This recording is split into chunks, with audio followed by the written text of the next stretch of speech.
So, Hello. Kyle got political. Do you want to talk about it? No, not really. I'm good.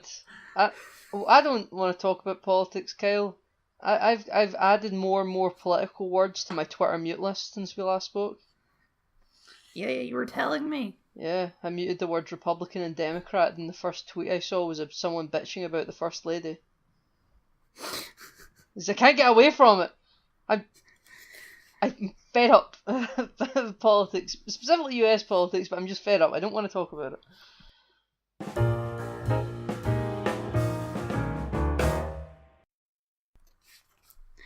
I figured. I know what you want to talk about. You Eh, want to talk about Black Panther being nominated for the Oscars? let's talk about Black Panther being nominated for the Oscars. Christ, we have a lot to talk about on this episode, kiddos. I haven't spoken to Kyle in a while, at least Not since the. I know, we spoke since the Doctor Who episode, right? Yeah, we've spoken since Doctor Who episode, but we haven't kind of spoken anything in great detail about something that you would speak about on the show. But we haven't spoken about the No. Oscars, I don't think. We've got other things to talk about. But oh my god, the Oscars. Oh, Jesus Christ. Right, so for a few years I've been. This is going to turn into a tangent, Kyle. So, That's all good. That's what we're here that's for. what we're here buddy. for. For a few years, especially most of the film outlets anyone can really get involved with and listen to or watch on the YouTube sphere, they're usually American, and they put a lot of kind of oomph into the importance of the Oscars, which, I mean, yes, is correct, they're very important, and they put less emphasis on the Golden Globes, and they think Golden Globes is a bit of a joke. And then I was never quite sure why that is, and it is kind of more of a dinner show affair, especially if you look at how they all sit in the audience, compared to the Academies, they all sit like they're in a theatre watching a show, so very much professional. And I've started to put more faith in the BAFTAs because I think I can it'll better represent how my country is viewing film this year. So I'm starting to put more emphasis on the BAFTAs, and I'm forgetting about the Golden Globes, and the Academy Awards is just up there with the BAFTAs for me. And I thought, surely this year at the BAFTAs and the Academy Awards they'll put forward some pretty decent films that I can agree with. And then Black Panther got nominated, and I was just so confused. I don't even think the Golden Globes nominated Black Panther. It's ridiculous. I mean, I think for the whole year, people have been saying, "Oh, they'll nominate Black Panther," basically as a meme, as a joke. But they actually did it. I don't think people were joking, Kyle. I think people really thought they wanted it to get nominated. They thought it was just that good. I don't think people were kidding. They were serious, and I was like, okay, you're serious, but I think you're a bit naive. And just like Logan and The Dark Knight didn't get nominated for Best Picture, this won't either. Yeah, let me correct my statement. I think there was definitely a lot of people who thought it was serious, but people say that about literally every superhero film. So I just kind of tune it out at this point. Right, yeah, okay, yeah.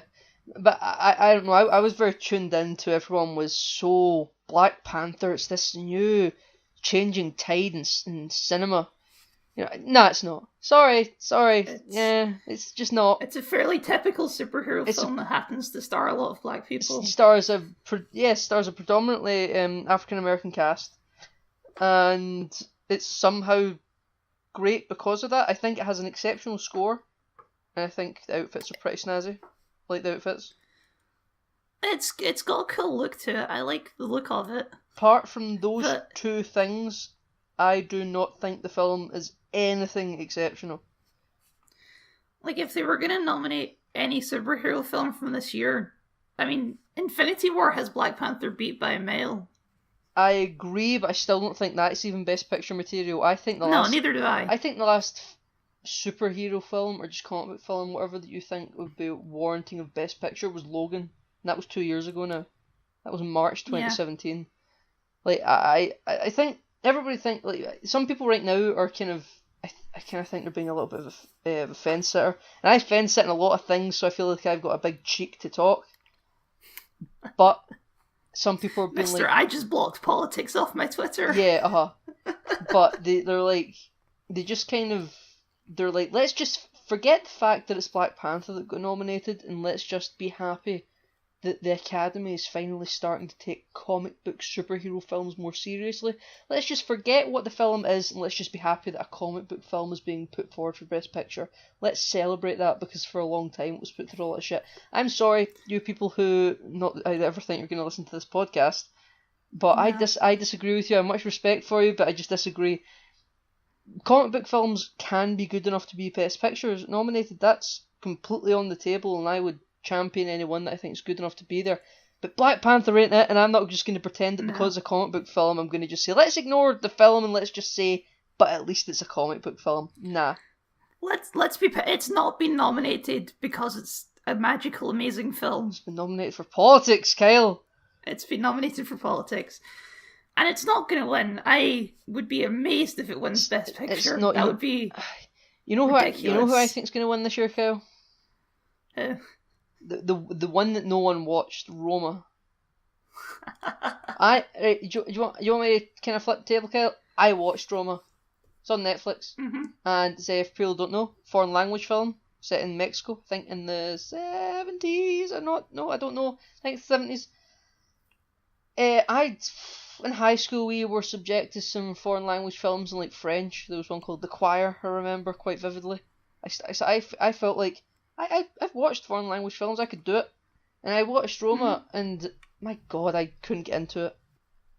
And I've watched, I feel like I need to qualify that I have watched foreign language films and I have got a level of enjoyment out of it. I just couldn't. Might well be because maybe it is a foreign language film and there was other reasons that I enjoyed foreign language films in school because I wasn't doing work and I was watching a film.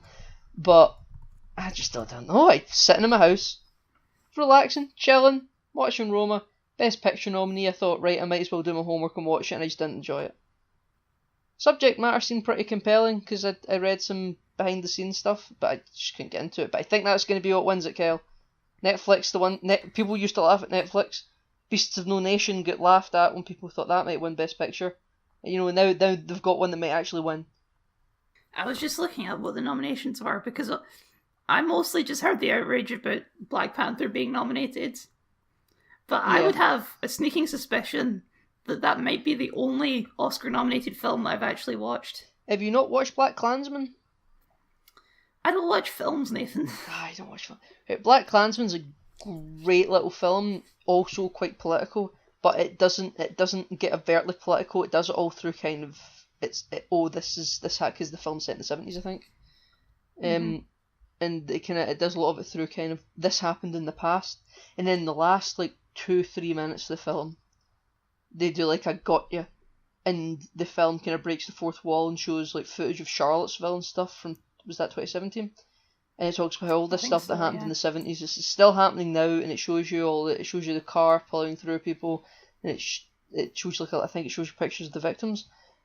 And I was sitting with a friend, and we both enjoyed the film really a lot, but it actually angered him. He was like, what the hell was that in the last 2 minutes? I came here to see a good film. Right, I'm going to say something that might sound crazy. And maybe this is true though. Was BlacKkKlansman, I'm asking you're going to know, you won't, 'cause you never saw the film. But I think I saw something that says based on a true story. I think BlacKkKlansman really happened. Yeah. It's possible. But so we enjoyed the film start to finish. That was really good, very well acted. Everything about the music, the acting, the performances, the story. And then the last couple of minutes to get really, really political for modern times, and I think the whole audience felt really not even oh my god, I can't believe that still happens today, because everyone knows it still happens today, but it got overtly political, and I think it really pissed a lot of people off. I mean, it's about the KKK. It was hardly not going to be political, was it? But that people signed up to watch that film about the KKK, and it was that's what you went to see, but it was about a certain story that happened between a certain group of people, and then right at the end it breaks the fourth wall, and this is still happening today, kids. It's yeah, we know. Thanks for telling us in the cinema. We came to watch something else. I mean, I can't comment because I haven't watched it. I was just looking at the nominations for things. Yeah. And Black Panther's been nominated for a bunch of stuff. The only one I can see so far that it might actually deserve is Best Costume Design. Yeah. I'll give it Best Costume Design. Yeah. It's nice outfits, man. I'd give it that. Just like Best Original Song. When was there an original song in the film? when they're in North Korea, some rapper did the music for it. I can't remember who. I remember that being a thing. It's on Spotify. I couldn't go anywhere without seeing it, like being recommended to me. Because I listened to some of the other Marvel soundtracks. And I think Black Panther's soundtrack's really good, but their original song thing, like, it did not even like twitch on my dial. I don't care about it. Oh, hey, there you go. There is another superhero movie nominated that might win, which is Best Animated Feature. Into the Spider-Verse. And The Incredibles, Kyle. Someone said on Twitter that there's a couple of criteria you must meet before having a valid criticism of why Black Panther was nominated for Best Picture, and it is name one other film that deserves it more than Black Panther that isn't nominated already, and why Bohemian Rhapsody and Green Book were nominated. And I had a very quick, snappy response. I said, Spider-Man Into the Spider-Verse is an infinitely superior film over Black Panther, and it can be nominated for Best Picture and probably should have been. If Black Panther is worthy, Into the Spider-Verse was infinitely more worthy, in my opinion. And then, as regards to Bohemian Rhapsody, I kind of think, on an Academy level, it kind of isn't maybe Best Picture worthy. I can't really lie, but I also enjoyed that film a lot more than I enjoyed Black Panther. Though in the tweet that I responded to the guy, I said that it's like an expression of great creativity and artistry, and it was also a celebration of the band. And as for Green Book, I can't speak to Green Book because it doesn't come out to the 30th here in the UK, so I haven't seen it yet. But it screams amazing to me, so I hope it isn't bad. Like, Green Book looks like it's going to be a very powerful story, and a whole lot more of a better film than Black Panther, anyway. I've never really thought much on the Oscars. People make a big deal about it, but almost every year without fault, and this is my own fault because I don't watch movies, but I've never seen any of the films that they nominate. They always seem to nominate the sort of artsy or political movies, well, Kyle, which I have no interest in. That's only been a trend for like the past 10 years. You go back 20 years ago, they nominated films like Titanic, Lord of the Rings, and, you know... They don't do that anymore, though. They don't. They go for the kind of artsy house movies, and, you know... Did you not see La La Land? Nope. The non-winner? The non-winner No. that now everybody that ever announces an award ever must pretend is still funny and go, like, in the Eurovision Song Contest, they need to say La La Land. Mm-hmm. It's the worst joke ever. Such a good film, though. I actually think that probably should have won that year. I saw that 3 times in theatres.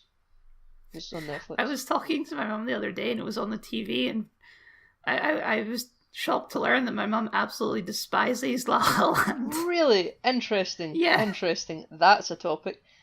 You're just looking at the nominations, Kel, so it'll be clearer in your head. Did First Man get nominated? No, it didn't. Right, okay, but have you seen First Man? Probably not, I assume. No, I've heard Brie Harron talk about it. Alright, okay, I saw it. I was supposed to be seeing something else. I was supposed to be seeing another film, and then there was time mix up, and I think we were late, etc. And then we ended up seeing First Man just to see something, because we'd already shown up to go to the cinema. And I'd already heard the controversies about, like, it's not American, you know, it's not patriotic or something. I mean, I don't care about that, I'm not American. But I thought, yeah, this would be interesting, it's a good subject for a film. Ryan Gosling is super Don't worry, I get them confused too. He's super talented. The box office doesn't really seem to care about Ryan Reynolds, though, God damn it. The box office doesn't... Just say Ryan. Just say Ryan. The box office doesn't seem to care about Ryan, though, because whenever he has a film, with a couple of exceptions, like La La Land, but I think that wasn't because of him, that was in spite of him, whenever he's in a big film, it doesn't do too well, money-wise. Blade Runner 2049 did pretty well as well, right? And yeah, I don't think... But I also think that's because people forgot that Blade Runner was a cult film and they thought it was bigger than it was. No, I'm sorry, people of the world who have seen Blade Runner. It's a good film, but it wasn't a success when it came out. It got popular later on. Then people speaking about it for so long made it seem like it was bigger than it ever was, and then they thought, right, okay, we can make a sequel now because it's popular, and it still isn't popular, so it made no money. Sorry, to me that seems pretty simple, you know? It's like when other people, it's like when they made Zoolander 2, it's because they thought people liked Zoolander 1. No one liked Zoolander 1. Zoolander 1 became popular, like, in the group of people that watched it originally and liked it. And then the second one came out and no one saw it, and even the people that liked the first one didn't even like it. So there's these little pitfalls you've got to fall into, you know? Even if Blade Runner 2049, I haven't seen the second Blade Runner, but even if it is good, there's a certain point where it doesn't matter because nobody cares enough about the IP. Black Panther. I don't know what else I can say about Black Panther, to be honest, Kel. Do you have any No. interesting thoughts about it that you haven't already shared? Not really, I just don't think it will win. It's like, oh god, let's hope not. It'll be Roma, Kel. It'll be Roma. I'll hold you to that. I'll hold me to it. It'll be Roma. I'd love Bohemian Rhapsody to win for completely selfish reasons, but not because I think it's necessarily the best film out of the selection. Just because you're the biggest Queen fan in the world. Yeah, biggest Queen fan in the world. I'm actually growing a mustache. Ah. Yeah. That'll be fun. Yeah. For someone who can't grow facial hair, it'll be quite a feat. You jealous, bruh? I'm never jealous. I'm just silently bitter.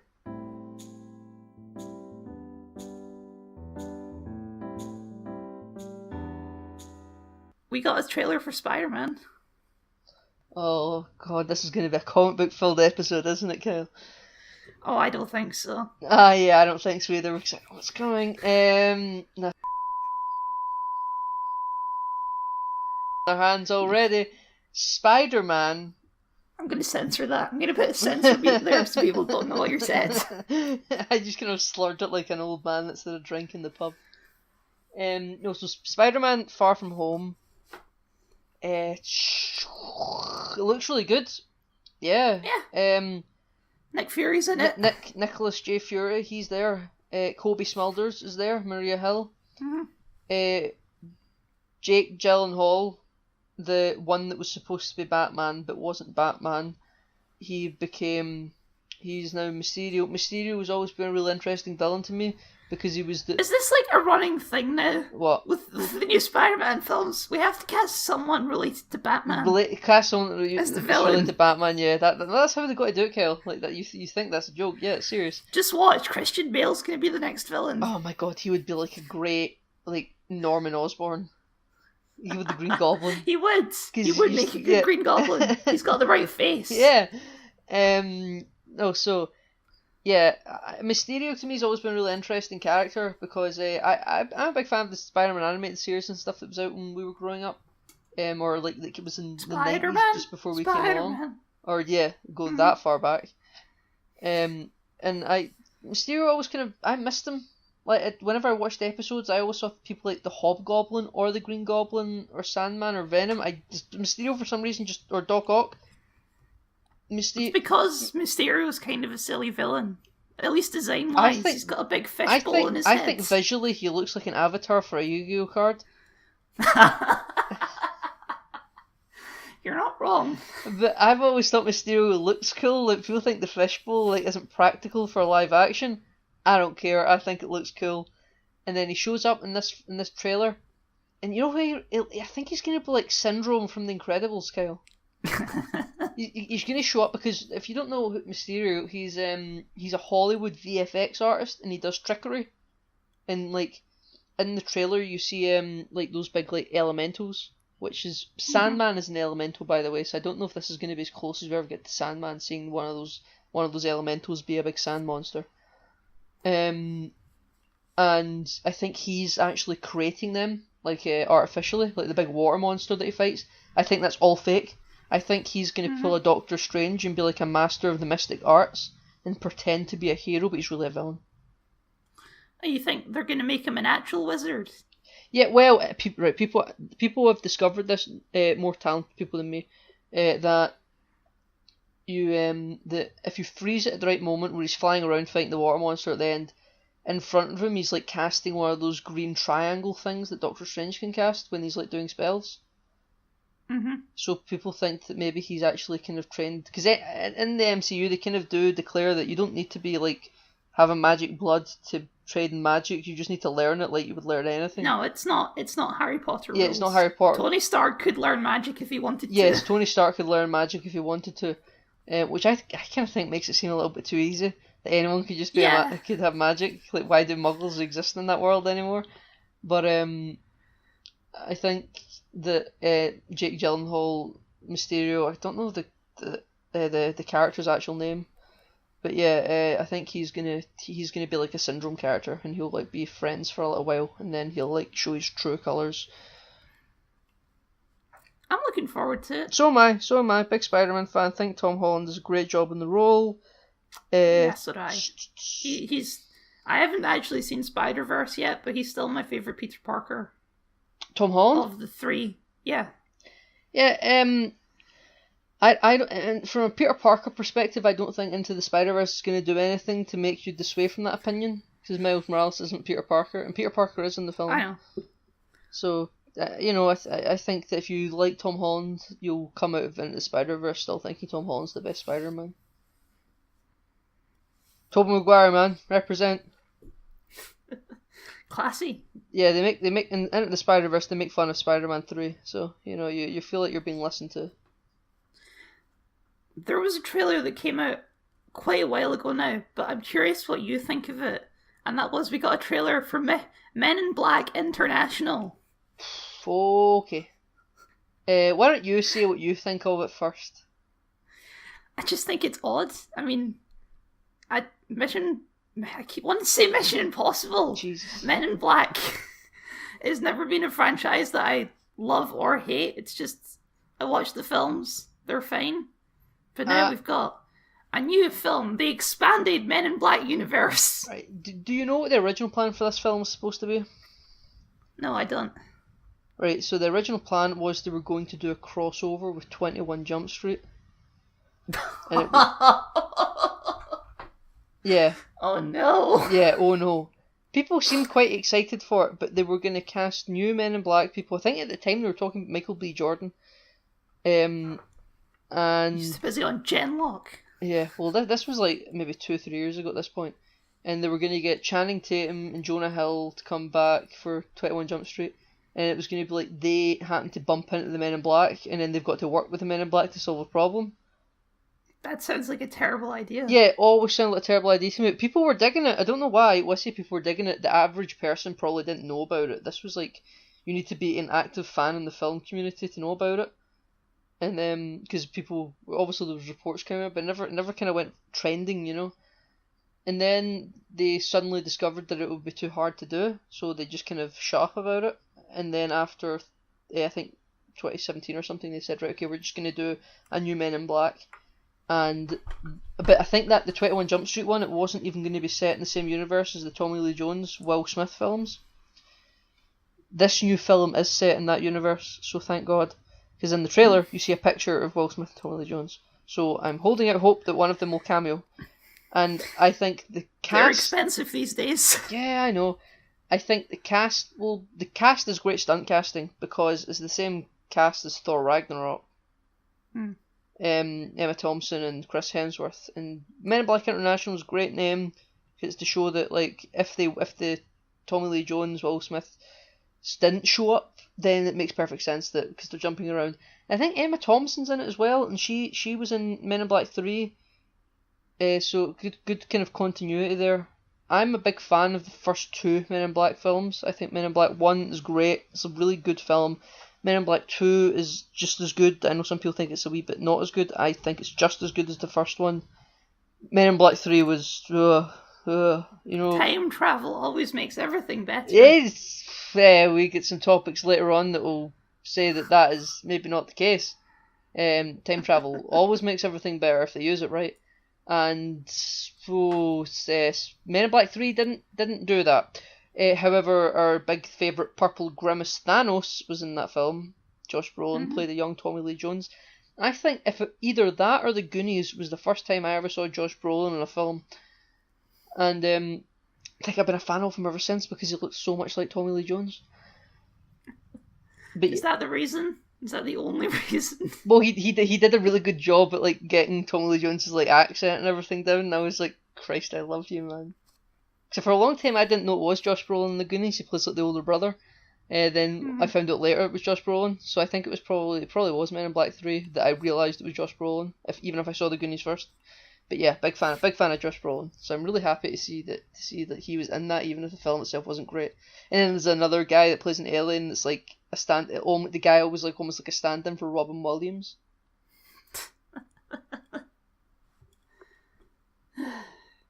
I don't think it's not a reboot. It's just, it feels to me like making a sequel to The Matrix or something. It's like, those movies are kind of old now. I mean, if you go back and watch the first Men in Black, that CGI looks pretty dated now. Nah, a lot of that's practical shit, Kyle. I think Men in Black 1 is aged great. Men in Black 2, wee bit less, because they did use more CGI in Men in Black 2. Men in Black 2 also had a famous cameo by Michael Jackson claiming he could be Agent M. But it was, yeah, I stand by that. I think Men in Black 1 and 2 are equally as good as each other. I think they've aged fine. I said I haven't watched them maybe for about 2 years, but I have fond memories of them, and Men in Black 3 I have not fond memories of. I think that's the only one I don't own for obvious reasons. But you know, see whenever people, because I think Will Smith said, I think he said it in an interview, and it kind of went a wee bit famous.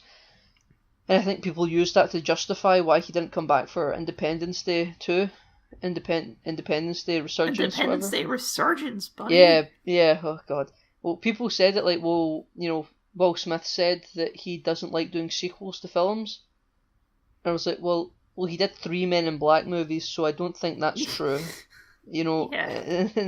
And if people are part of the consensus that Men in Black 2 wasn't that great, yet he still wanted to do Men in Black 3, I just don't think that's true. I think he didn't do Independence Day 2 because Independence Day 2 looked shit on paper.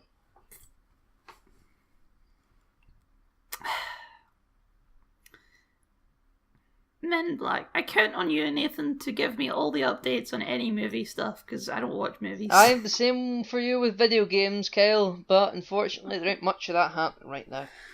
No, it's fuck you, it's January, as old Red Letter Media would say. Fuck you, it's January, we've got some January sales, aren't you happy?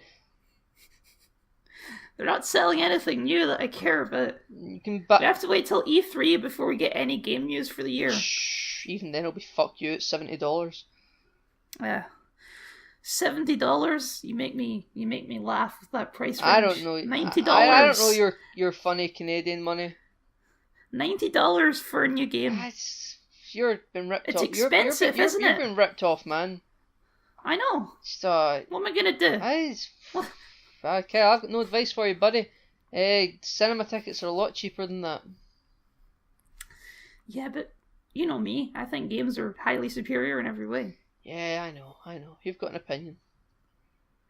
Everyone's got an opinion, buddy. Just like assholes. I keep saying buddy. I'm not your buddy, friend. You've not seen So South Park, you don't get that. No. So, I'm sure people would like us to talk about the Game of Thrones teaser that came out, but I haven't watched it. So. What do you mean you've not watched it? Exactly what I said, I haven't watched it. Why? What were you doing? I don't want spoilers. Oh, no. Kyle, it's one of those... Plus, I've already seen like a million memes of it, so... Kyle, it's one of those teasers where like they done footage specifically for the teaser and it will not be in the show. It's like the one where they're in the caverns and they see statues of themselves, right? Yeah, but that's not that. I promise you that teaser will not be actually like footage from the show.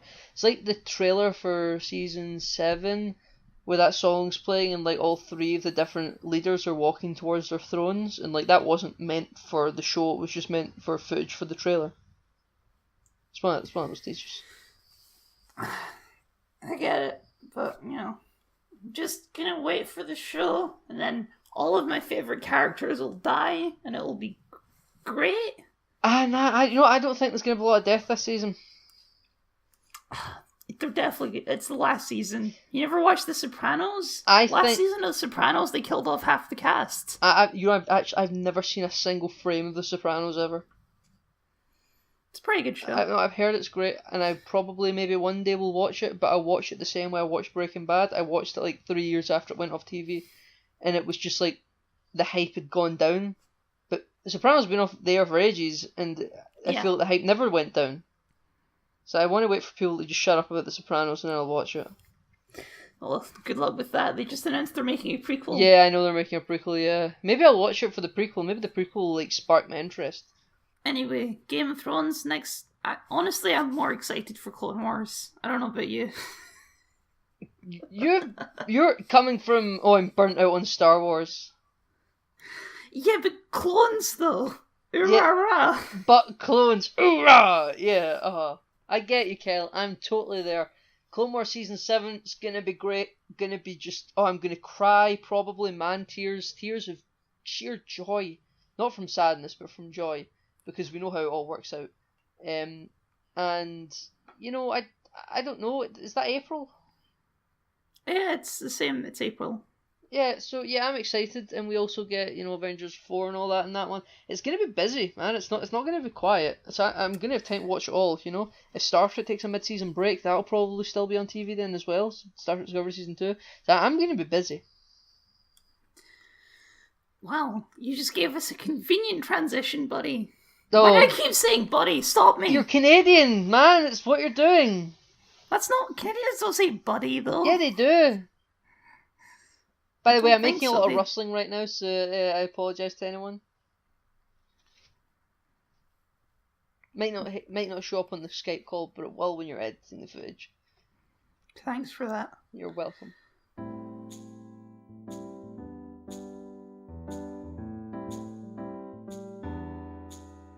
So, would you like to hum us into our next section and probably the rest of the podcast? Oh, buddy, boy, old chum, my good friend. Space. The final frontier. These are the voyages of the podcast, name not included. Its continuing mission to explore strange new conversations, to seek out new memes and new civilizations, to boldly go where no podcast has gone before. Phew! Cut to theme.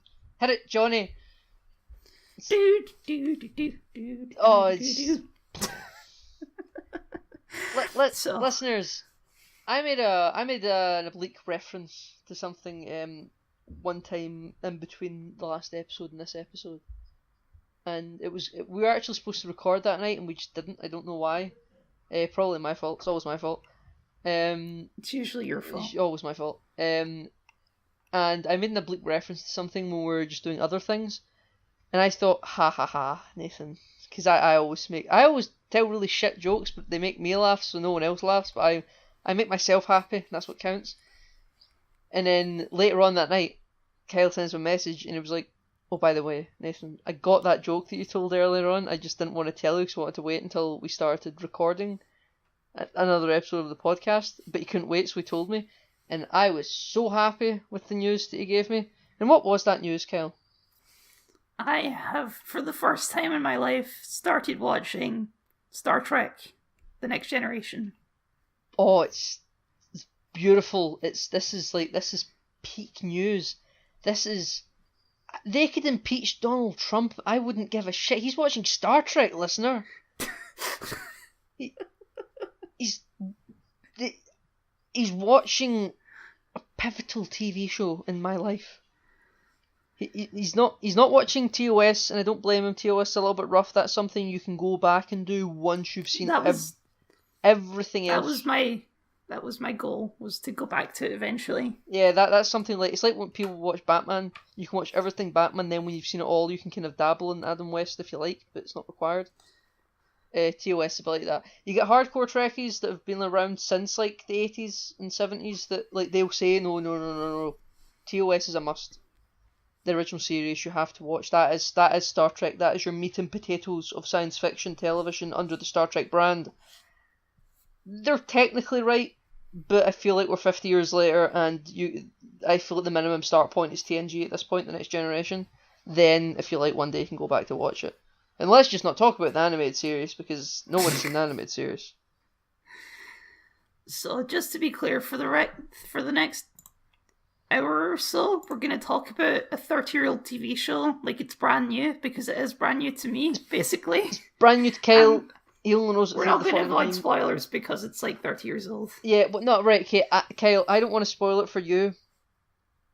No, okay. Do you want to know the exact point where I am in the show? Tell me where you are. I just finished season 3, episode 15. Is that the episode where Will Riker is accused of murder? No, I finished the episode after that. I finished episode 16. Is that Yesterday's Enterprise? Yeah, it is Yesterday's Enterprise. Oh my god. That was a noise. That was Homer Simpson talking about donut noises. Right. I'm going to set out just how pivotal that episode is, Kyle, in all of Star Trek fandom. There are 3 episodes in all of The Next Generation. There's other Star Trek shows that spin off that aren't included in this discussion, but just The Next Generation. There are 3 shows, there are 3 episodes. Technically the other 2 are 2-parters, but they get lumped in together, that are considered the best episodes of Star Trek The Next Generation. They are All Good Things, which is the season final of TNG at the end of the 7th season. The Best of Both Worlds, which is the end of season 3 and the first episode of season 4. And Yesterday's Enterprise. Those are the top. Sometimes you get argued about what place in the top 3 they come in, but that is one of the top 3 best episodes of The Next Generation you've just watched. What did you think? It was great. Give me your thoughts. Tell me names and places that I recognise. Tasha Yar. Tasha Yar came back. Can we talk about Tasha Yar? Yeah, we can talk about Tasha Yar. Let's talk about just Star Trek here. Let's talk about everything in the first 3 seasons of The Next Generation. So, going into the show from the first episode, I already knew that, spoiler, I already knew that Tasha Yar dies in a really stupid way. You've seen a lot of I knew that going in, yeah. They made a joke about how she dies via tar monster. Yeah. So, going into the show, I was like, I must not get attached to this character in any way, because she's gonna die. She's gonna die. Right? I couldn't do it though. She was a good character. Yeah, good character. And then she died. Then she died in a really stupid way. And everyone agrees that she's a good character, which is why they decided, oh, we'll bring her back whenever we get the opportunity. Like the actor, because they liked her. Yeah. Denise Crosby's a very likable person. It's a shame because I looked into it because obviously killing a character off 4 episodes before the end of the season is really weird. Yeah.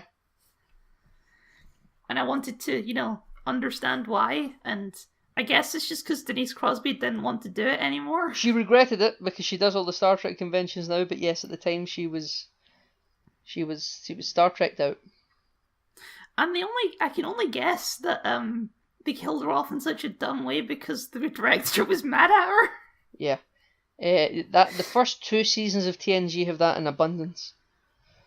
What, people being mad at her? Not mad at cast members? Mad at just people. The first 2 seasons are very contentious times for TNG. That's all Star Trek. The first 2 seasons of every Star Trek show ever made, maybe bar TOS, has been pretty rough. It's never been good. She was like the Nichelle Nichols. Do you know the story for her in the original series? No, I don't. She played Lieutenant Uhura.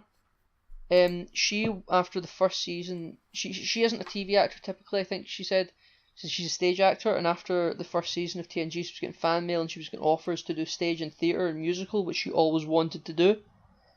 And she was at a charity for something, and she decided that she wanted to quit Star Trek. She didn't want to do Star Trek anymore. And she went to Gene Roddenberry, the creator, and she says, hey, I don't want to do this anymore. And he was like, do you not see what I'm trying to do for equality and everything? You being on the show is a big thing. And she says, I get it, but I'm kind of done. I don't want to do it. And she says, right, okay. He says, well, take the weekend to think it over. And then she's at this charity, and then someone comes up to her and says, hello, we have a really big Star Trek fan. He claims to be your biggest Star Trek fan ever. Would like to come up and say hi to you. And she's like, yeah, okay, bring him over. And then, you know who she sees? Who? Martin Luther King Jr. Oh, damn, son. And she thinks whoever the Star Trek fan is, he's going to have to wait because my leader, these are her words, she says, my leader is standing right there. This fan will have to wait. And then he comes over and he says, no, I'm the fan. And they talk for a little while, and then she eventually brings up the guts to say, well, I'm really going to miss the cast because I'm leaving.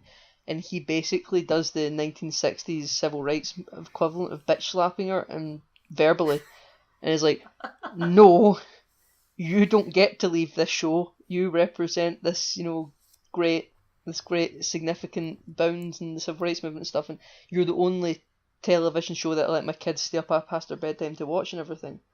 And I kind of think, to get back to TNG, that's kind of what Denise Crosby did at the near the end of the first season. She was kind of done, but the only difference is she didn't have a Martin Luther King Jr. She didn't have a Dr. Martin Luther King Jr. to say stay.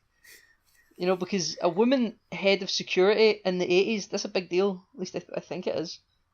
Yeah, probably. So every other episode before she dies is about it. Yeah. So like when the Ferengi mirror is like, you let your woman carry weapons and wear clothes. Yeah. See the first few appearances of the Ferengi. I think see now that Star Trek, that era of Star Trek's all kind of been and gone, I can go back and watch it and be really forgiving of it. But at the time, it was really critically panned. And one of the actors who played one of the Ferengi, you'll notice this in Star Trek maybe later on, but it might be a thing right now. A lot of actors that play Alien of the Week, they get recycled and come back a lot, playing different characters and different aliens, or different main characters and certain things as well. And well, if they've got makeup on, it's hard to tell. Yeah. Eh? And in one of the first Ferengi, he gets recast to play a main character Ferengi in a future Star Trek show that you will watch. And he is very apologetic about that episode. The Ferengi didn't start off well. They were supposed to be the new Klingons of Star Trek, which is funny now because I've seen what happens to them because they were so disliked. But they wanted them to be the new Klingons of TNG, and it just didn't work, so they changed that.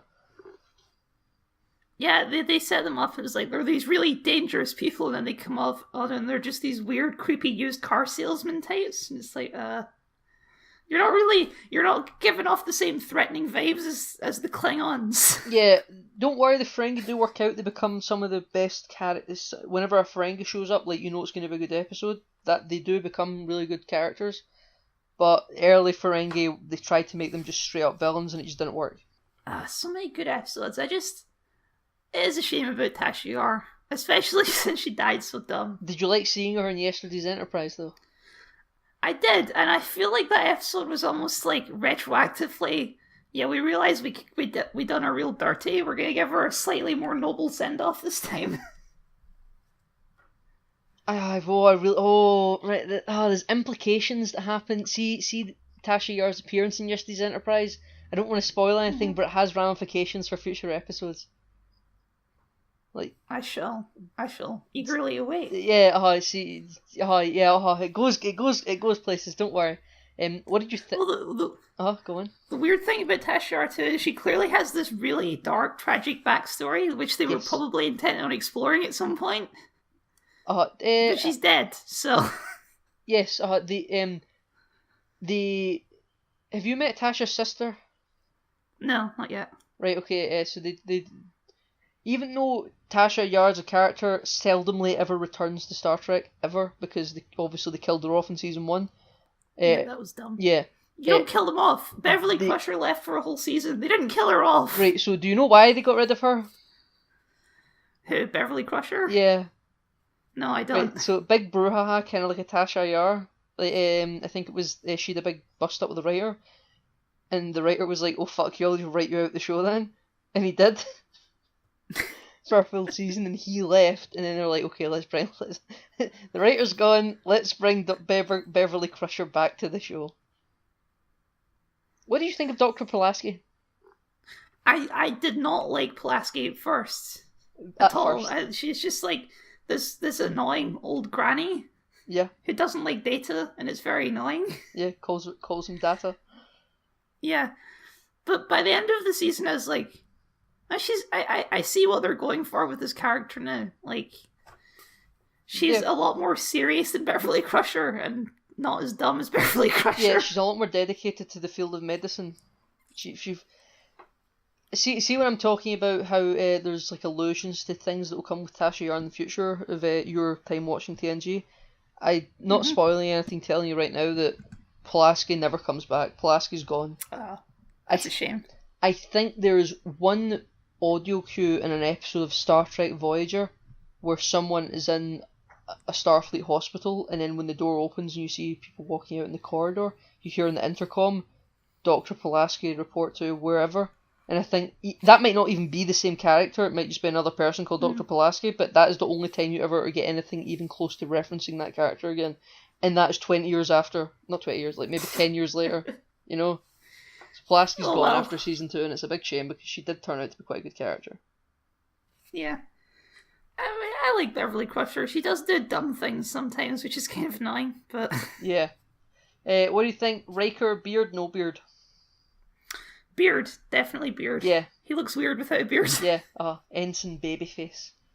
Yeah. Yeah, he's... yeah. Right. He looks really creepy without the beard. I think it's because you've seen Riker in pop culture so much with a beard, seeing him without a beard is off-putting, but it's not... I don't mind it. I don't know. I prefer my men hairy. What do you think of Q? Love him and hate him. He's a great villain. He's really annoying though. What do you hate about him? Just the fact that he always just does really annoying stuff. I mean, you're supposed to hate him. You're not supposed to empathize with Q. Well. Yeah, it is supposed to be really, really annoying. But I love him. I love him. Like, have you watched Deja? He's entertaining. Have you watched Deja Q yet? Yeah, just watched that one today. Right, yeah. You get why he's really entertaining, right? Yeah. When he gets his powers back and he comes on the bridge with a mariachi band. Mm-hmm. He gives Riker a cigar and two beautiful women. It's great. I think the best Q episode was definitely Q Hugh. That's the first episode of the Borg. The first episode of the Borg. That episode is like the Borg. They look cheap now. I have to say they do not look very threatening, right. But just the concept of the Borg is terrifying. The Borg don't start looking cool until like 1995. Right now, so they don't come into till season 2. You're looking at the Borg in like 1989 or 1988. Yeah. Yeah. So you've got a few more years of the Borg. I think all throughout TNG up until Star Trek First Contact, the Borg look really shit, and then they rework their look for First Contact, and then the Borg become a really big part of Star Trek Voyager with things like 7 of 9 and stuff, and they really start to look threatening and cool. But early Borg look completely shit, and I can't deny that. What they looked like, and I've never had this with anything else on Next Gen, but they looked like a classic Who villain. Like an old Doctor Who villain, yeah. Yeah. Just like a guy with robot bits stuck onto him. Yeah, But I will say, CQ Who, it does such a good job at kind of expressing how threatening the Borg are. Oh my god, yeah. Like the speech at the end where Picard is like, I'm scared, you got me.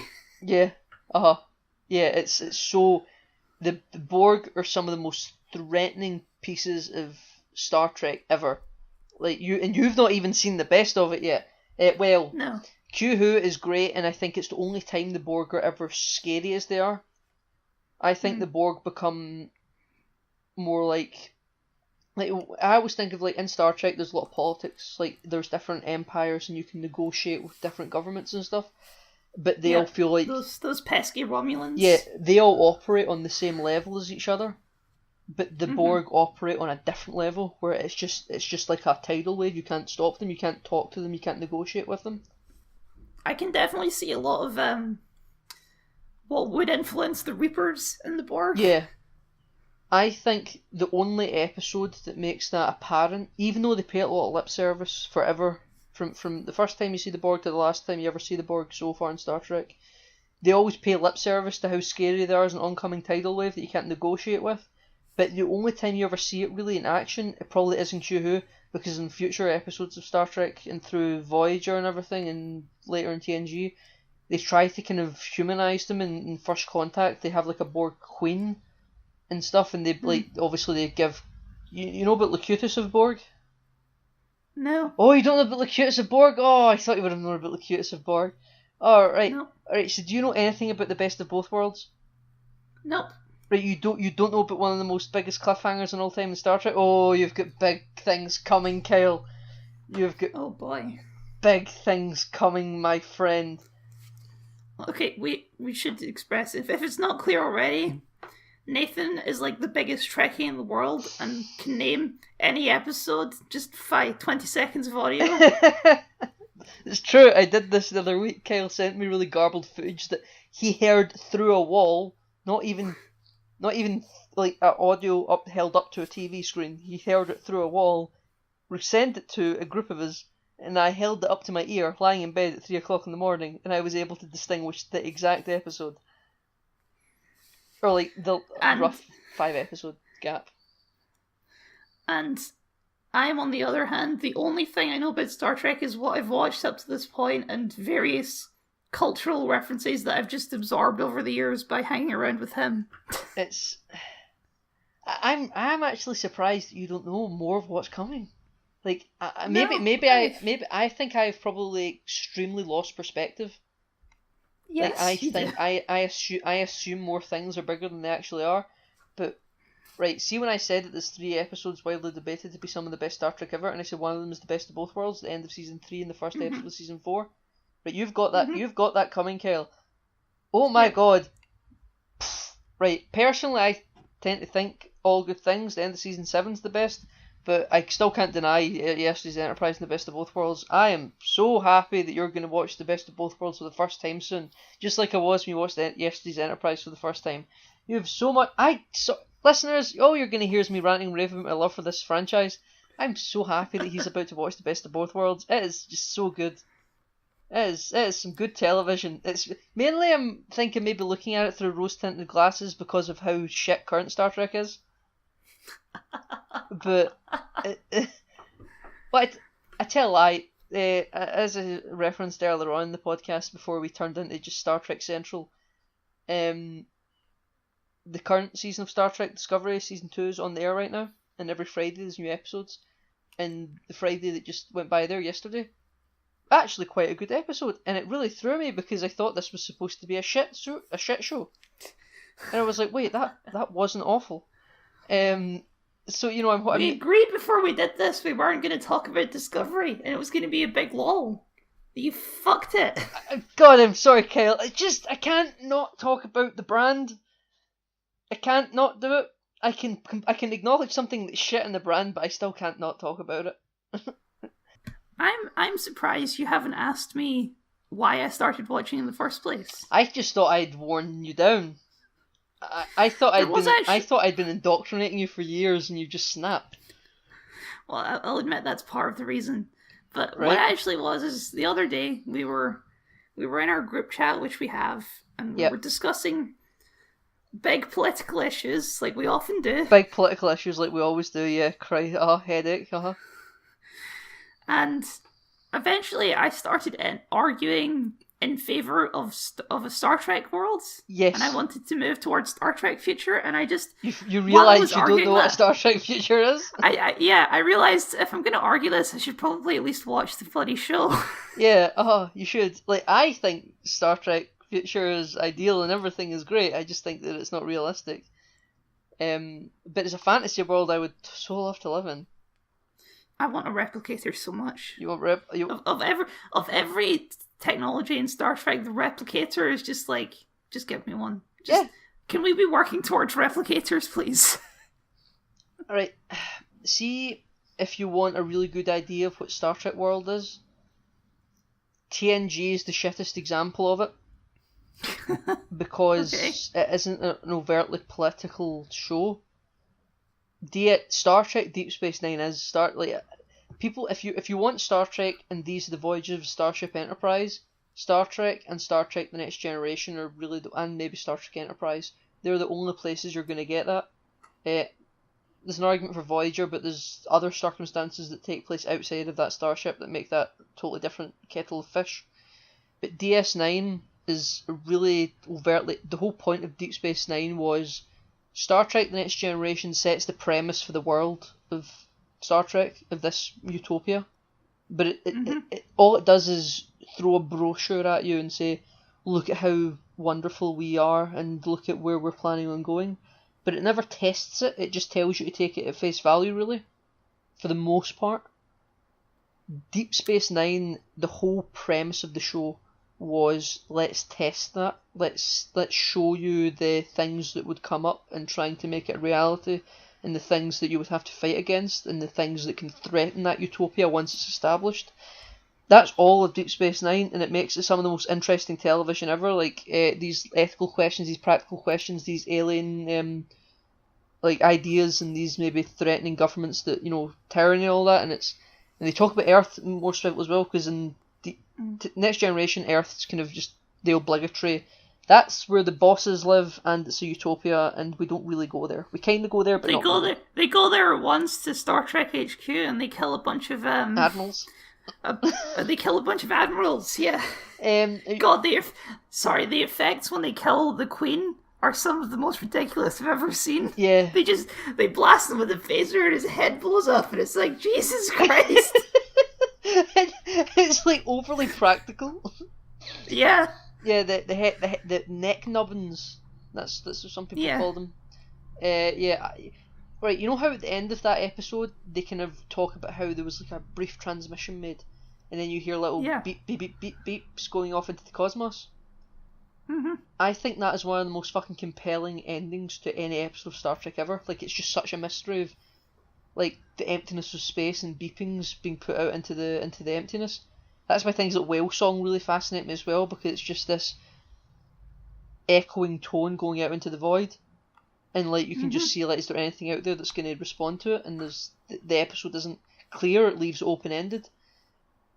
And Star Trek never goes back to it because season 1 was such a fucking mess.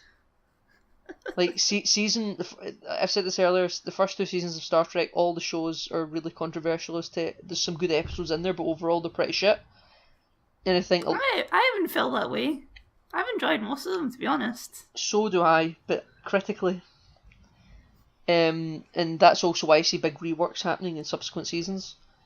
Like they changed the uniforms. Oh yeah. And I'm not a big fan. You right? Oh, this is a question I was going to bring up, but I think I know the answer. But no, you've completely subverted my expectations. You think non-turtleneck uniform is better than turtleneck uniform? Yes. What?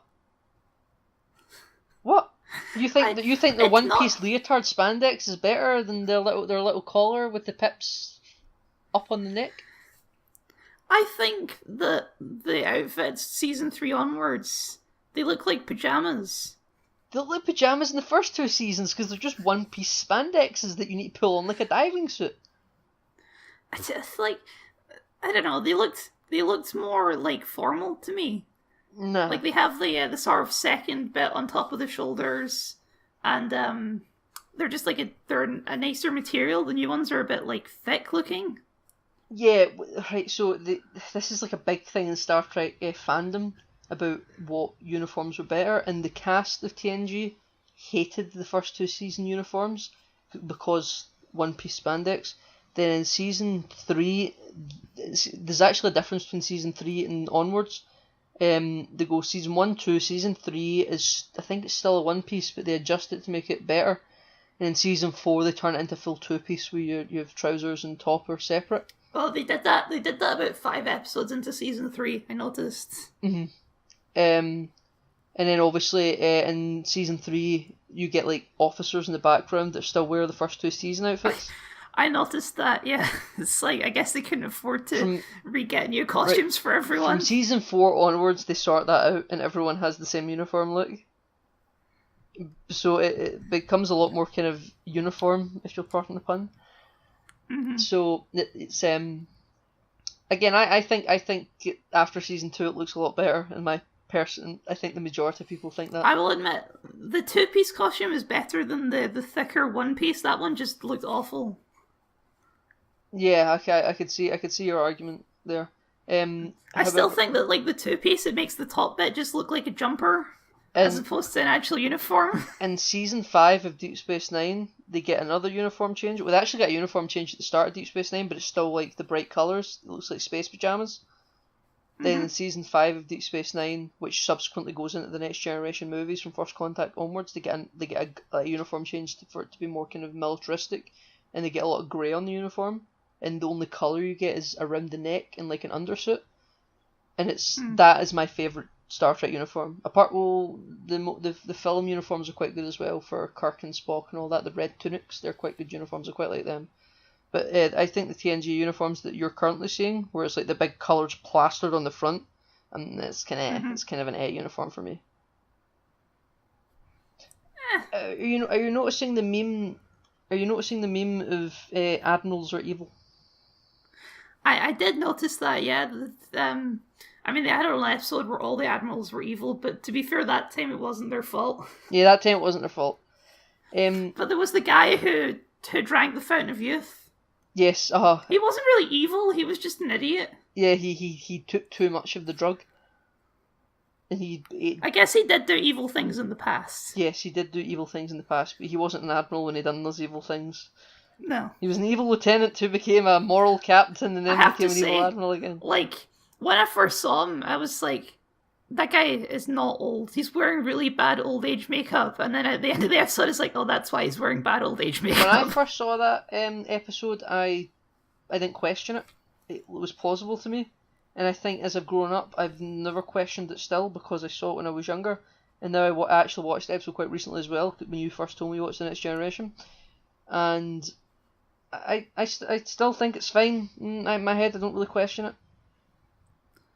I don't think that the Starfleet Admiral costumes looked formal enough. Oh, they get a lot better. I think the first like 4 seasons, I think, of TNG Admiral outfits are just ridiculous. Like, you know when Q pretends to be a Starfleet Admiral and he has the big fucking gold tunic?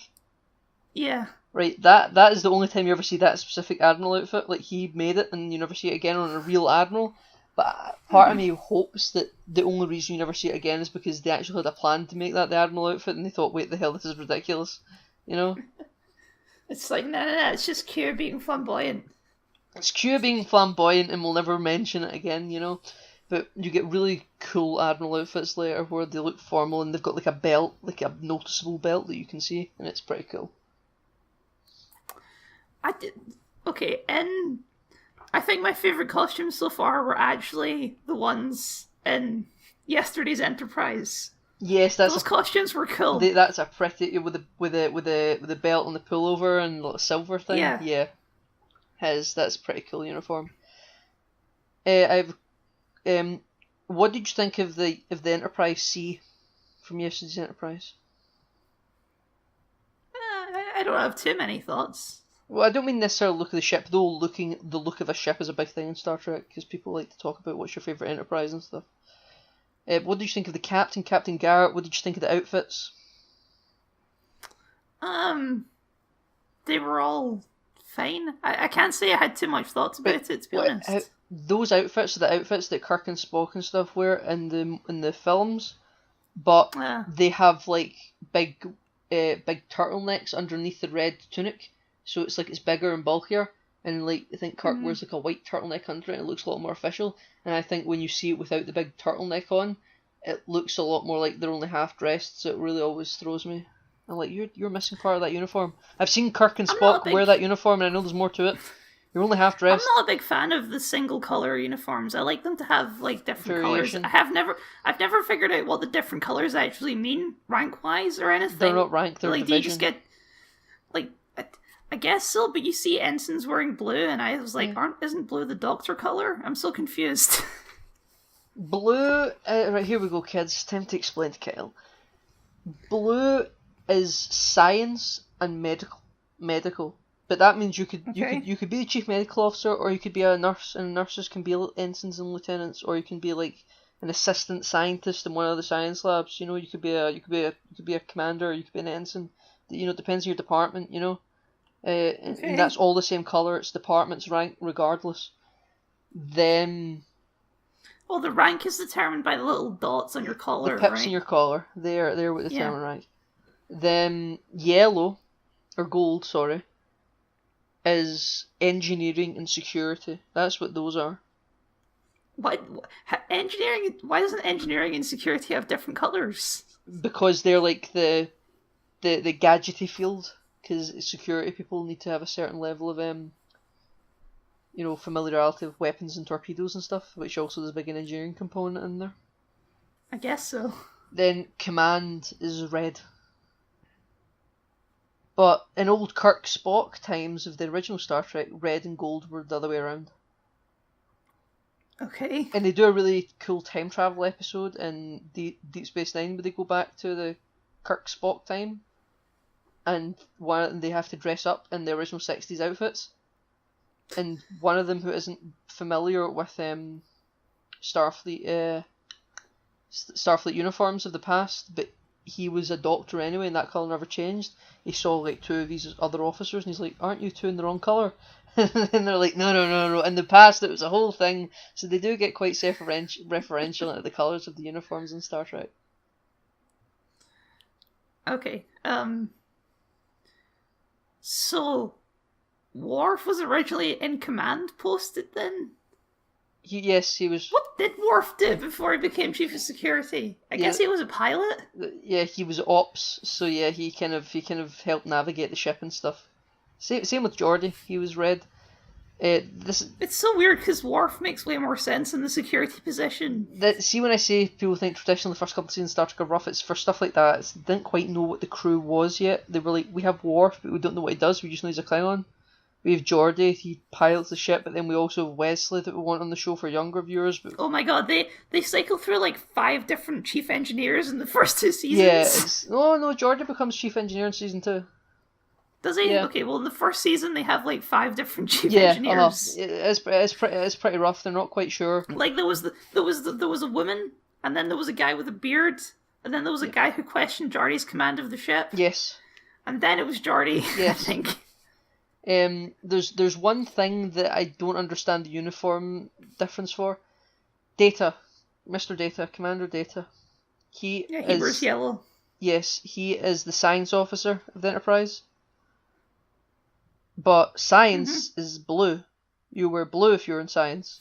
But he wears yellow because he has yellow eyes. He wears yellow. I don't know why he wears yellow, but wears yellow. And it's never an issue, but in things like Deep Space Nine... I guess it's because he's a robot and technology. Maybe, and I think, like, because sometimes, like... Sorry, he's an android. He's an android, not a robot, yeah, God. Did you not watch Deja Q? So, you know, it's I've always just kind of accepted it, but I'm like, they do explain the uniform types in every other form of Star Trek, and if you're a science officer, you always wear blue. Why you're wearing yellow, Mr. Data, I do not know. Also, like, I don't know if it was in the first season, but Beverly Crusher's outfit seems like it's a different shade of blue than other science officers. Yes, it's like a more turquoisey colour. I think that's because she's wearing the Doctor's coat over the top of it, though, and it becomes like the colour contrast. Even when she's not wearing the coat, though. I always thought it was darker than everyone else's blue. Her outfit, if you compare it to like Pulaski's outfit, which was pretty cool, by the way. I like Pulaski's outfit. I don't know why she got like a dress. It was like a dress, but she still wore trousers. Yeah. Yeah. But her outfit's definitely darker than Beverly Crusher's. I'm not sure. I've just there's certain little things like that in my head maybe I have noticed, but it's never been a thing in my head that I've thought I need to kick up a fuss. Like, I can kick up a fuss about Data being in the wrong colour, but I know it doesn't really matter. But that Crusher thing, I think, is probably just maybe there was a like behind the scenes, the costume department had to use different fabrics for sizing. I don't know. Oh, they showed in Yesterday Enterprise, Wesley was wearing a Starfleet uniform, and it's like, Man, he kind of rocks a Starfleet uniform. Yeah, later on in TNG, he will get that uniform like in the proper timeline as well. Okay. Do you know? Because right now his outfit's kind of weird. Yeah, the grey one with the silver com badge. Yeah. You know, there was talk of like Quentin Tarantino doing a Star Trek film. Really? Yeah. Isn't there talk of Quentin Tarantino doing a film for everything though? No, because Tarantino never wants to do a film associated with a franchise, likes to do his own thing. But then when he decided that he's such a big, because Tarantino was a huge Star Trek fan, so was people like Kevin Feige, like Star Trek's fucking big, man. He always said that if he were to do a Star Trek film, he would find it fascinating to do a Star Trek film in the timeline of yesterday's Enterprise. Like, what if when the Enterprise C got sent back, or maybe the Enterprise C didn't get sent back at all, how would that timeline unfold? He would like to do a film in that universe. It can be hard to do now, I suppose. It's kind of hard to do now because essentially the yesterday's Enterprise timeline is what Star Trek Discovery Season 1 is. Except set in the Kirk Spock time of Star Trek. Mm-hmm. And everybody hates it. Everybody hates it. Fucking hell, man. It's such a shit show, that show, man. I've watched it billions of times, but you know. I really like yesterday's Enterprise and like this idea of like the alternate timeline and the fact that when they go into alternate timelines like that, you expect like I'm a changed man, I'm Picard, and I kill people with no mercy. Yeah. But they didn't really do that. They were mostly the same characters, just in a different situation. Yeah, which I liked. It's really smart. It's a subtle change. Like everything's more or less the same, and it's not like they've went to the mirror universe where they're just evil versions of themselves. They're just we are the same people, but we have lived different life experiences. Yeah. And that's what I liked about it. I think if they tried to expand on it more, they'd probably ruin it. And be like, I know everyone's dark and brooding and evil now. Yeah, that's Star Trek Discovery. Riker murders people. Riker was a bit of an ass in that timeline, I think. He died right at the end. Yeah, everyone died right at the end of that episode. Yeah. There's a main character in the show that I can't quite grasp if I like them or not. Whoopi Goldberg. No, I like Whoopi Goldberg. Whoopi Goldberg's amazing in the show. I was hoping you weren't going to say her. The first time I saw her, I was like, oh, it's Whoopi Goldberg. You were in my video. You were defending Roman Polanski. But I got over that. No, it's Deanna Troi. I was wondering if you were going to bring up Deanna Troi. I'm never a big fan of like psychic stuff. Yeah, there's a story behind that. It never really appeals to me. So, is there a story behind it? I assume you know all the stories behind everything. Yeah, well, I know them in generalities. Like, I know the stories as being the story. I don't know the specifics of, like, at 9:53 p.m. this was said, you know? So, originally, what they wanted to do, as, of course, I'm sure you noticed that in Season 1 she had that weird accent. A little bit, yeah. Yeah, okay, they got rid of that, as you know. And she still has an accent, and I think it's because she's doing a questionable American accent, and Miranda Sirtis is actually British. Oh. But originally she was just going to be a full telepath. Like she could just speak and know everyone's minds. But then they thought, that might make her too overpowered, like in a video game, and there's just no threat because she knows what they're thinking. She knows what they... So they were like, oh, she's only half telepathic. She's only half telepathic. Have you met her mother yet, by the way? Yes, I have a couple times. You've met Loxana Troy. Good. I'll give... She's entertaining. I'll give her that. Wife of Gene Roddenberry, by the way. Really? She also does the voice of the computer. Oh. So they made her an empath and depowered her a lot, and I think they said this really early in TNG, and it became like a famous thing that was subsequently been associated with the character, and it's the only thing that is going to really make TNG age is having a counselor sit next to a captain on a ship. So apparently that was like a thing that was very era specific of when they made the show, and like that's just not a thing. I don't really know much about counselors on ships, but like apparently that having a counselor sitting next to a captain on a ship is just going to really drastically age the show. I mean, it works well in the universe to have her there. I mean, she's pretty helpful. Yeah, well, they had to depower her because the show would just have no tension, but yeah. I mean, she's basically a living lie detector.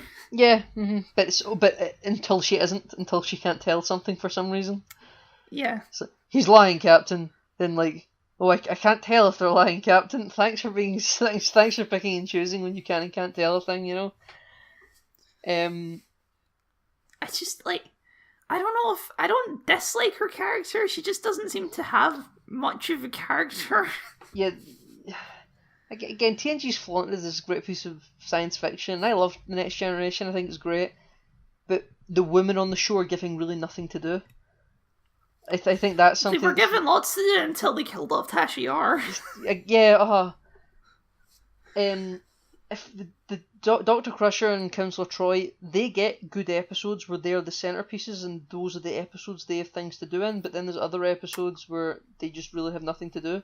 Whether it's even other episodes where, say, Geordi has nothing to do, they still contribute. Yeah. I really like the episode where she gets, where the music keeps playing in her head and she's just driving her insane. That episode really frustrates me, not because it's a bad episode, but because it drives me insane as well. What, hearing the music? Yeah. I guess that was the point. What about the episode where they go to like a hotel on a planet and there's like a dead astronaut? And it's in like a That was odd. I'll give that episode odd. Yeah. Well, what about Big Dixon Hill? What do you think of Dixon Hill, Kyle? I much prefer the Sherlock Holmes episode. With Dr. Pulaski and Moriarty. And Moriarty. Yeah. They bring Moriarty back, by the way, so look out for that. Oh boy. As TNG is famous for, a lot of bottle episodes where at the end of every episode next week's a new story and a new adventure, so you'll never see it coming until it happens. Whether it's DS9 and Voyager and stuff, they have like continuing storylines across episodes.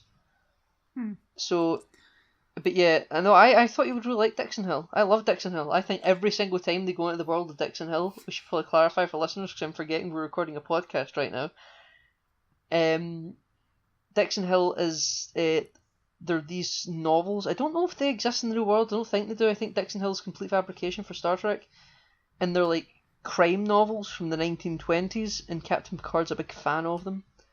And obviously in Star Trek. So he wrote himself into some Dixon Hill fan fiction in the holodeck. Well, it's not fan fiction. They're real stories.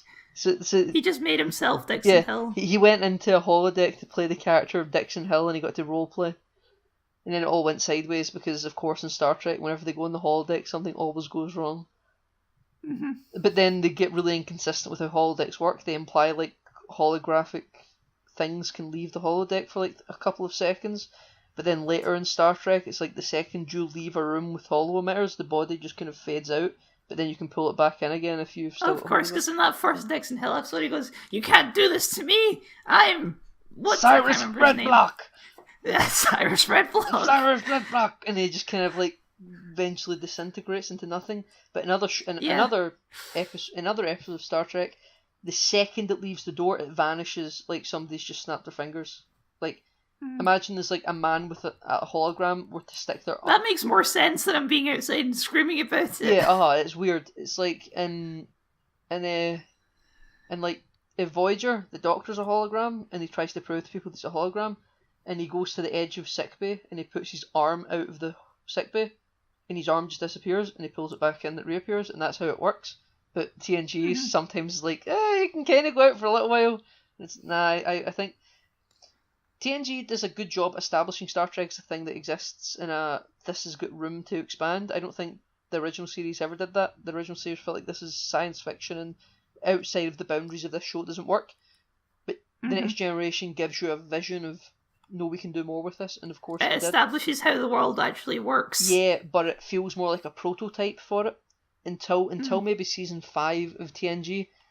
It kind of it isn't quite there yet. It's like there's stuff that you can do, but it's not quite consistent. But by the time you get to maybe season 5, season 6, then Deep Space Nine comes on during the 6th season of TNG, so there is like crossover. And I think on the 3rd season of Deep Space Nine. That's the first season that The Next Generation wasn't on. That's when the first season of Voyager starts. So there's that's when it's like a shared television cinematic universe almost, and that's when everything is consistent. So between season 6 and season, like whatever of Voyager, that's when everything's the same.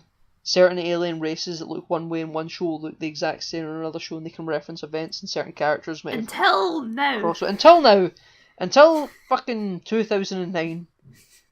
Star Trek Enterprise went off there in 2005. They brought it back in 2009 with J.J. Abrams and fucked it. They fucked it. I like the J.J. Abrams films. Yeah, they're fine, but they're not Star Trek.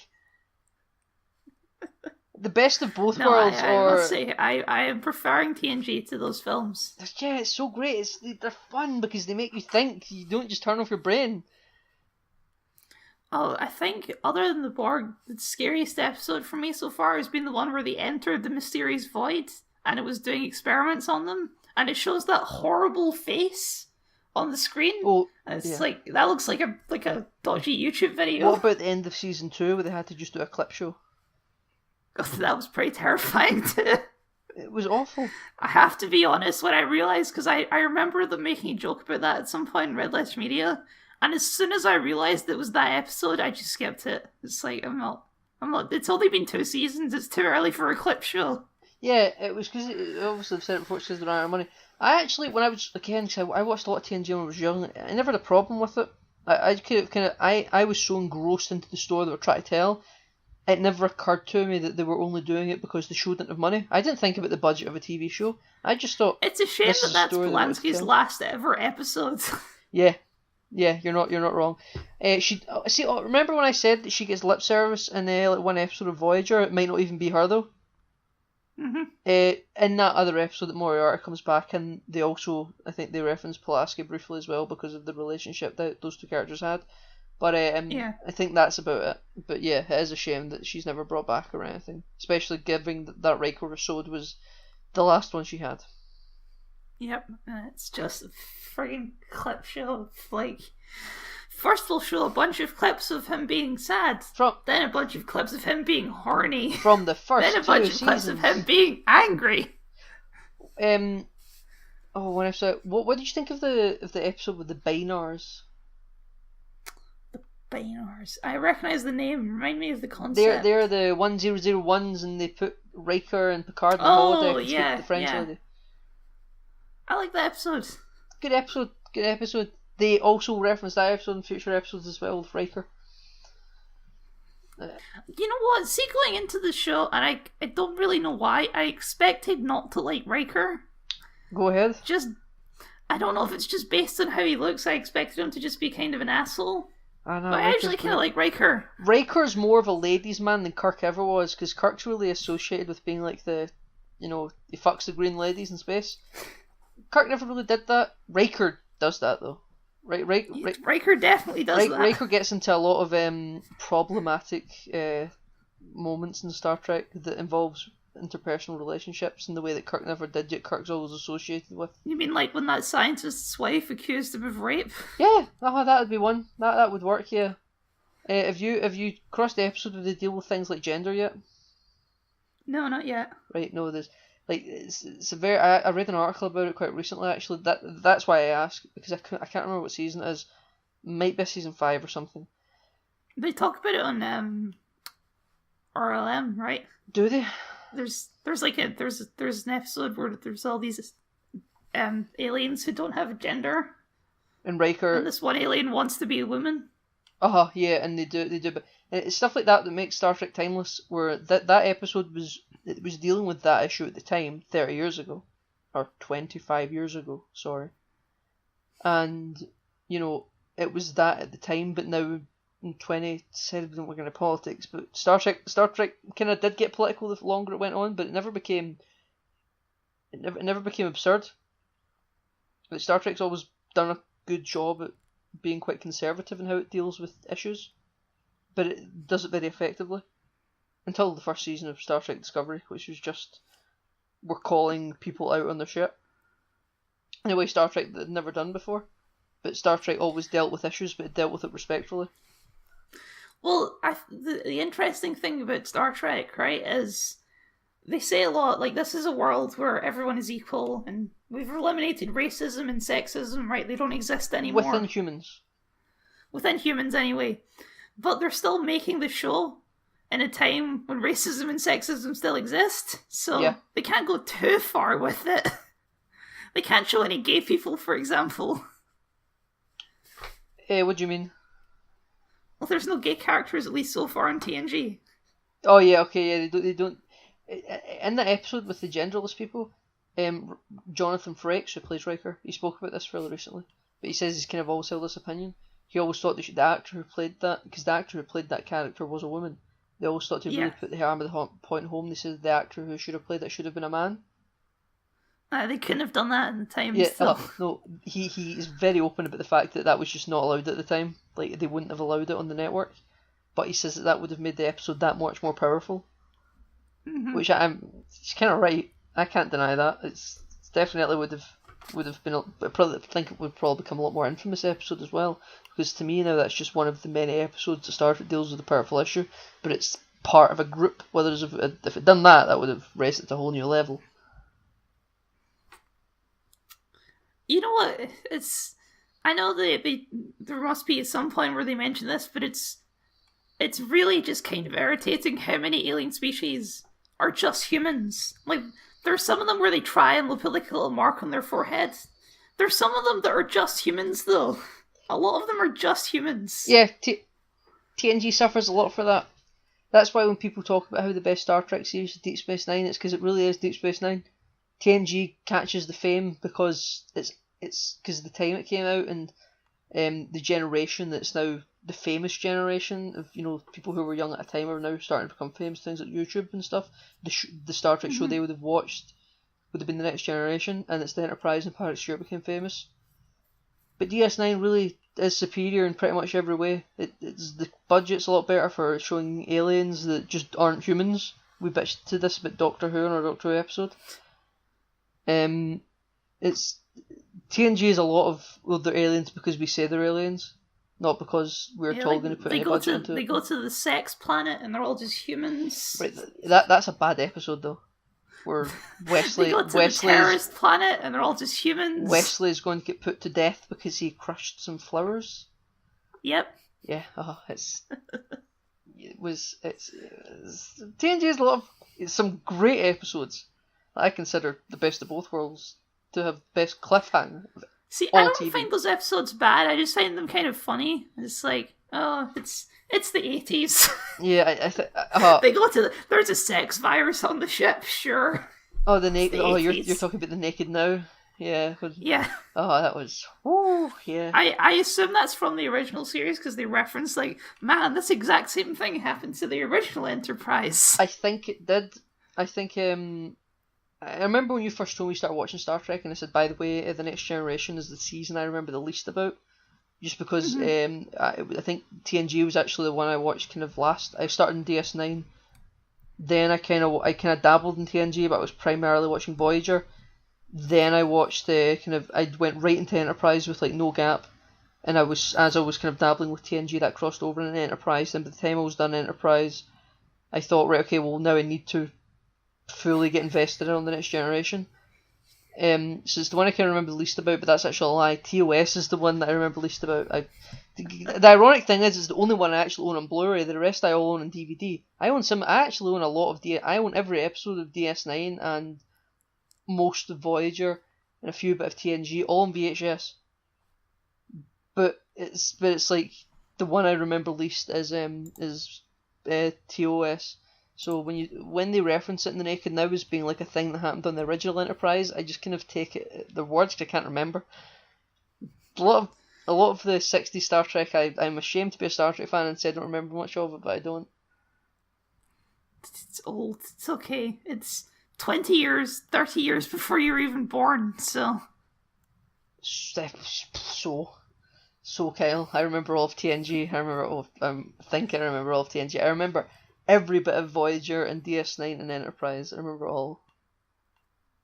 Can we talk about Data? Yeah, let's talk about Data. Yeah. Okay, I like Data. He's one of my favorite characters. Yes, Data is such a good character.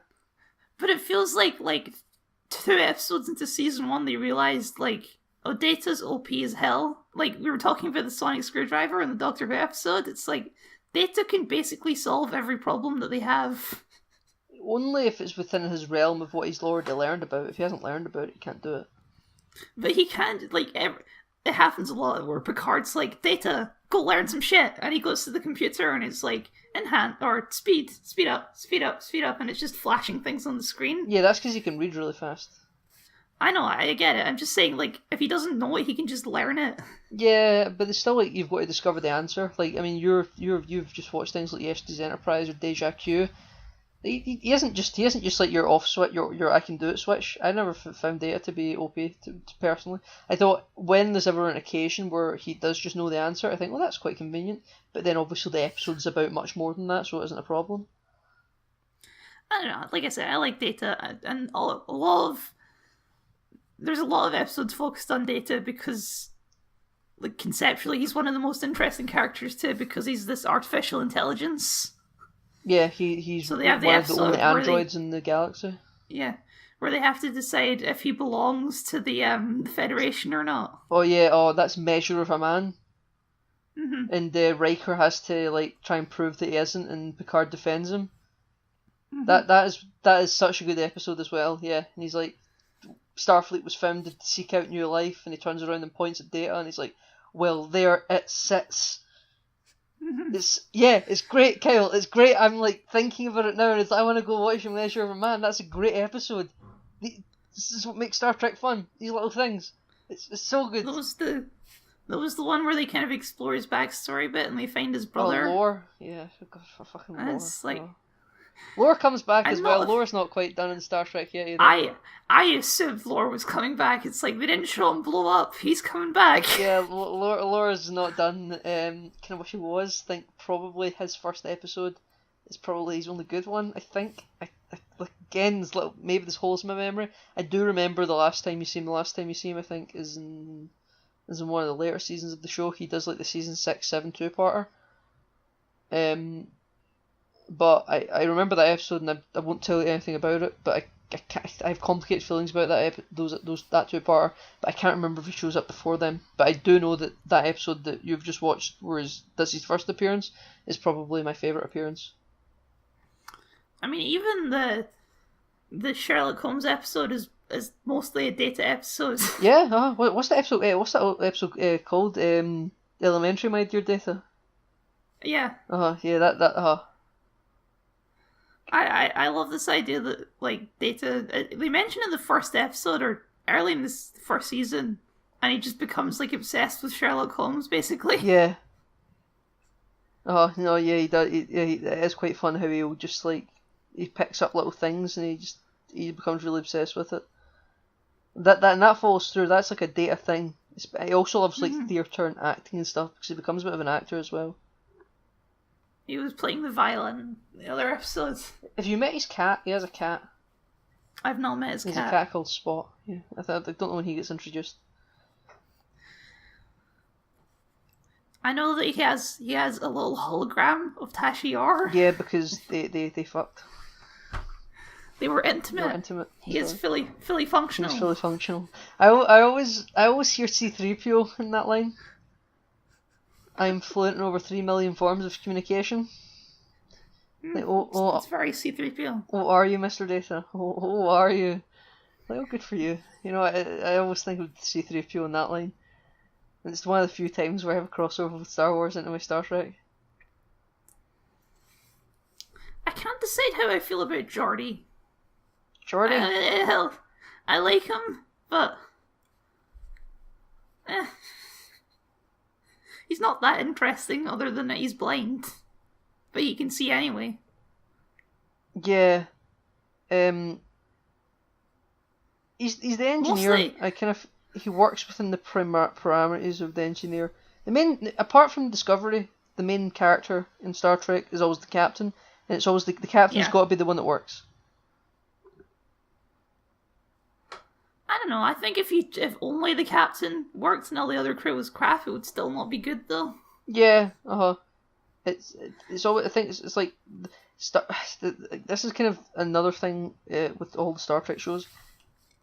The further the show goes on, you kind of fall into like a trio of characters, and they are the ones that kind of you almost feel like some of the other main characters get forgotten about because like the trio become the predominant characters of the entire season, and it would just Picard, Riker, Data.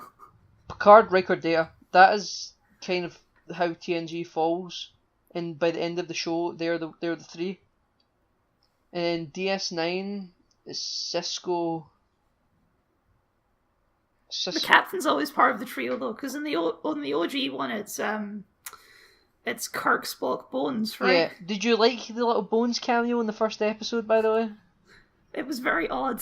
138 years old, current Starfleet records. Yeah, I loved it. I was just thinking, like, would he?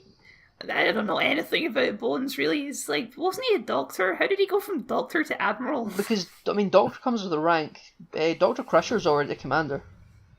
I guess so. You know, you can become become a captain, though you need to kind of stop being when you become a captain and an admiral, so you stop practicing because if you're captain of a starship, you obviously will have a chief medical officer on board already. I guess so. But it's also the same if you're like chief of security, then you become a captain. You've already got you can't just be the one that fires the torpedoes. You have a chief of security already. You know. Well, Geordi becomes a captain eventually, right? Yeah, not in other realities, yes, but not like because obviously they do like different reality episodes where there's like mess ups in the timeline, and there is an episode where you see Captain LaForge of the Starship Challenger, but in the last time we see Geordi, she's the commander. He's commander, still chief engineer of the Enterprise. They have a couple of episodes in the first few seasons where they kind of set up like, oh, Geordi's going to be a captain one day where he has to take over the Enterprise. Yeah. But then he becomes chief engineer and they kind of forget about that. For a long time before Discovery came out, but like round about kind of, the JJ Star Trek time, there was a big push for we want a Captain Worf show. Worf gets a lot of development done in Star Trek shows. By the end of TNG, he's still lieutenant. Then in the first Star Trek movie, he gets promoted to lieutenant commander.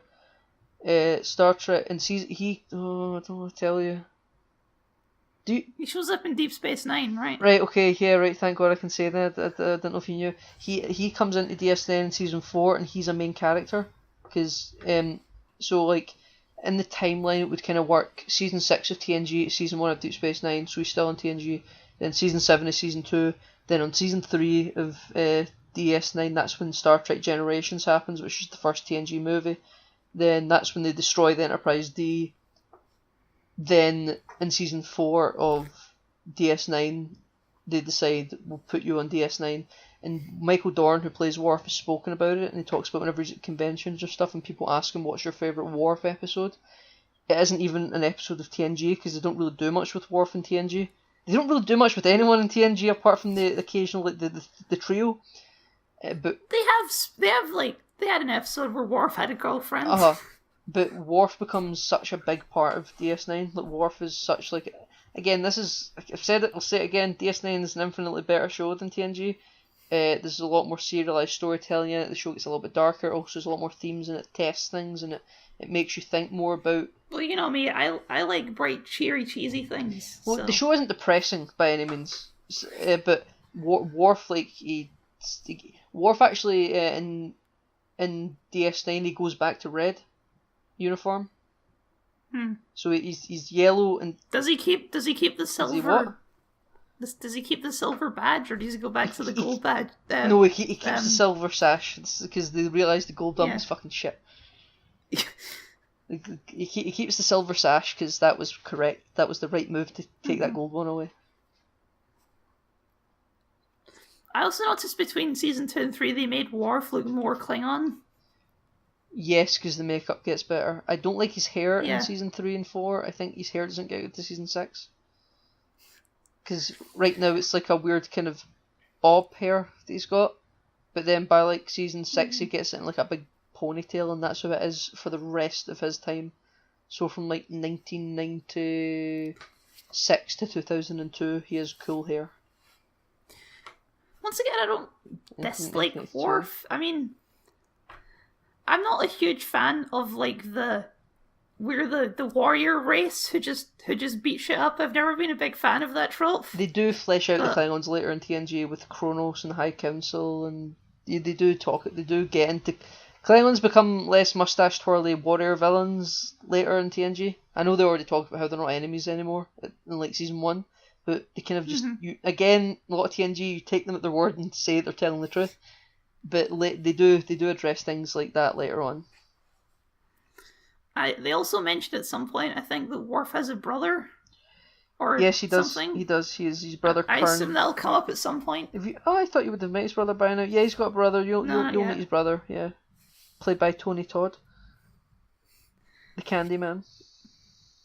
It's just Worf. He's either Drax or he's the Hulk, and it's very strange. I've never thought of it like that, but you're right. Yeah, I like it. Like he's either just like the guy who doesn't understand sarcasm or whatever, and it's like I am always Mr. Serious Man. I like how Q makes fun of him. Q does make fun of him a lot. You eat any books recently? Eat any good books lately? Macro head with a micro brain. We haven't even talked really about Picard yet. Because I feel like everything that's said about Picard's been said, and other things. I don't know what we can add to the discussion. What do you think of Picard? I mean, he's great, obviously. He's amazing. Yeah, he's great. Sorry, I was about to try and talk shit about him, but I can't. He's great. Captain Picard is amazing. I do think his character kind of fluctuates sometimes between like he's Mister takes the Federation a bit too seriously, and also to the other side where he's just kind of like a bit of a grumpy grandpa but lovable. Yeah, have you ever heard of the TNG episode Drumhead? No. Right, that episode really deals with. Again, like I said, a lot of TNG kind of take it at face value, but DS9 kind of deals with testing the ideals. Drumhead is one of the few TNG episodes that tries to test the ideals, and they kind of do talk about how many times has Captain Picard broken the Prime Directive, or what does the Federation mean to you? And it's one of the episodes where Patrick Stewart gets given one of those really good iconic Star Trek speeches to give. And like it will kind of put stuff in perspective for you for your opinion of Picard, in terms of like you think sometimes he takes the Federation too seriously, and other times you think he's an old grumpy grandpa. That episode will kind of help tally up the amount of times he's been one of either of those things. If you want to get back onto dresses, we could talk about the fact that in the early episodes of TNG you get men wearing dresses. I saw that. I was like, in the very first episode, I was like, wow, Deanna Troy's outfit is shameless. It's just the skirt that barely goes to her legs. That was Star Trek in the 60s, dude. I was like, this is really dated, but they fix it in episode 2, so. But then you see men wearing them. But then I saw a guy walking down the halls wearing it. I was like, oh, okay, I'll give them points for that at least. Yeah. You're fine. See the whole mini skirt thing? It disappears in like I think season 2 or something. You never see it again. Yeah. Though they gave the production designer shit for keeping her in like a cat suit for most of the show and not in a uniform. I mean, she's not a officer or anything. Yeah, she is. Though, She holds the rank of lieutenant commander. Does she? Yeah, people always just call her Counselor Troy. Yeah, but it's like Crusher. She's technically a commander, but she's still a doctor, you know. Oh, they recently had that episode where she falls madly in love with Guy. With some guy. What? And I really disliked that episode. What was the episode again? Was it the one where they're negotiating over like a wormhole? Yeah. You know the Ferengi in that episode that gets stuck in the other side of the wormhole? Do they come back? Right, they come back in an episode of Star Trek Voyager, and it's really good. It's the episode isn't that great, but it's a nice little callback to that obscure episode of TNG. Because that episode of TNG is like is the literal definition of a bottle episode. It's just one episode that never gets referenced again ever. But then, you know, however many years later, so that would have been 1989 or something. Then in 1996, they decide almost 10 years later, they decide, hey, remember those two Ferengi that got stranded in the Delta Quadrant? Well, our whole premise of Star Trek Voyager is the Voyager stuck in the Delta Quadrant. Let's reference that, and the episode's kind of, it's okay, you know, and they do bring up that whole thing with the wormholes. I think this could be a good way to get home quick. So you just need a mushroom drive. You haven't seen the last of them. Oh yeah, you seen a mushroom drive.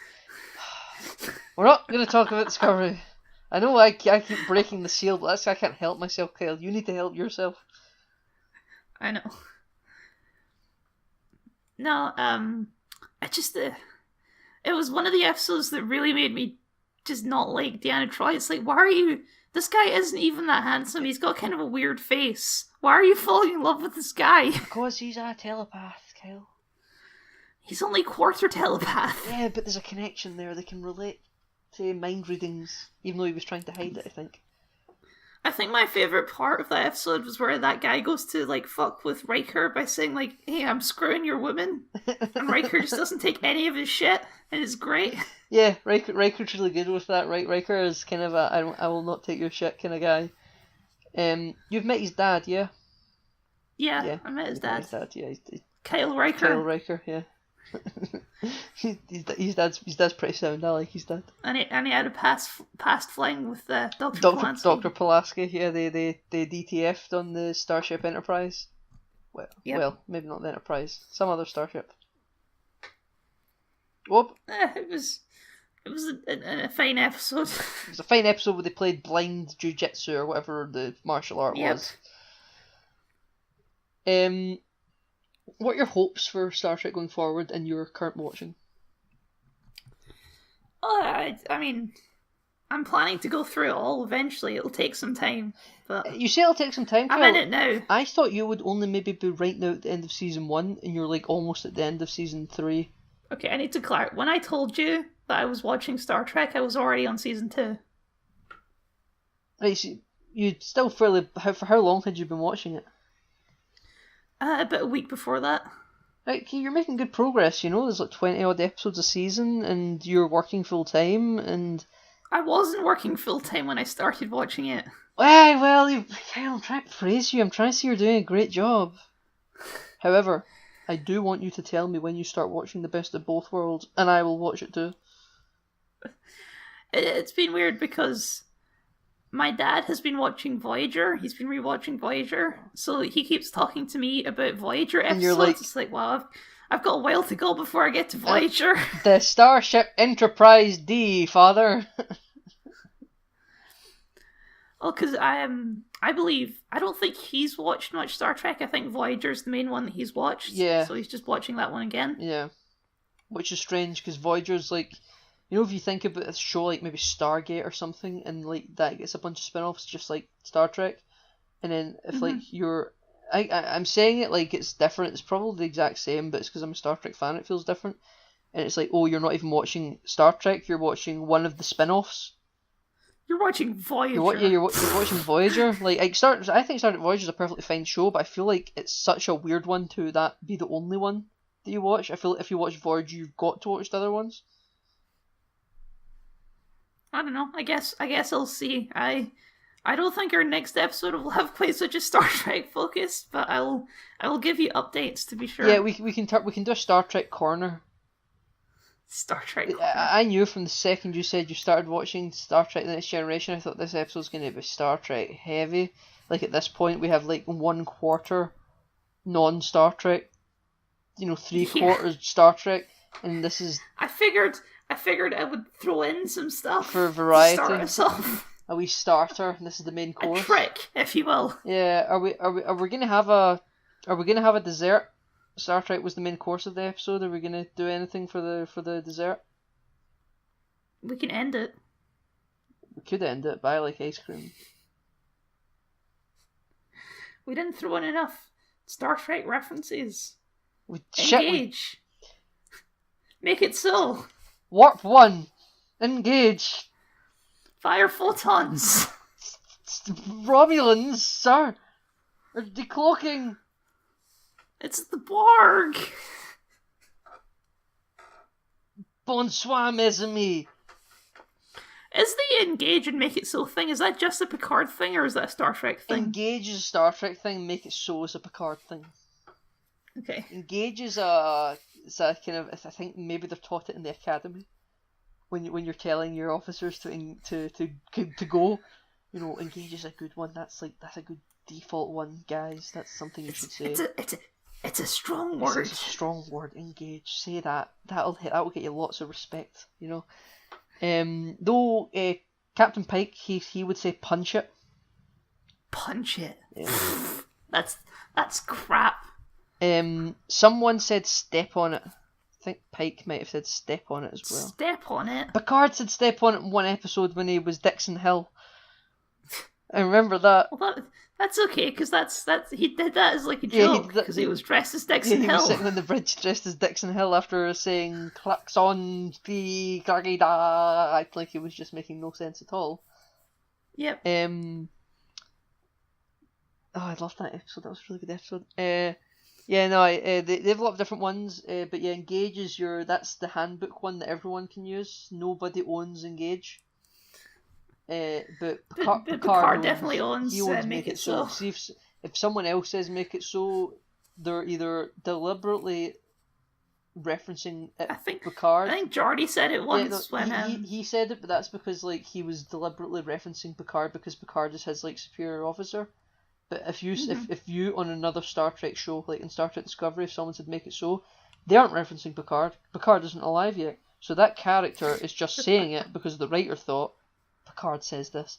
And I would think, no, you can't say that. Picard says that. You can only say it if you're referencing Picard, but the character can't be referencing Picard because Picard isn't born yet. He can't say it. You can only say Make It So after Picard. One of these days, like a year from now, we'll do just an episode on Discovery. Don't you worry. Next week. I feel like I can't watch that show and properly critique it if I don't understand Star Trek first. Yeah, you need to properly understand Star Trek first. I really can't wait for you to start watching Deep Space Nine, Kel. I can tell it's definitely your favorite. Yeah, no, it's definitely my favorite. It's not even it's technically the least Star Trek-y Star Trek. No, Discovery's the least Star Trek, but in terms of what is still accepted as Star Trek, but at the same time is the polar opposite of it, because it's still Star Trek, but it's trying to break Star Trek, but not. All it's doing is making Star Trek better. But Discovery tries to break Star Trek, but instead of trying to bend it, it's just shooting it with a .40 caliber. Well, we've done our bottle episode for this week. It's time to set coordinates for the planet Zabla blah blah blah. Set course for Starbase 45. Engage. Plays the TNG outro in complete fair use.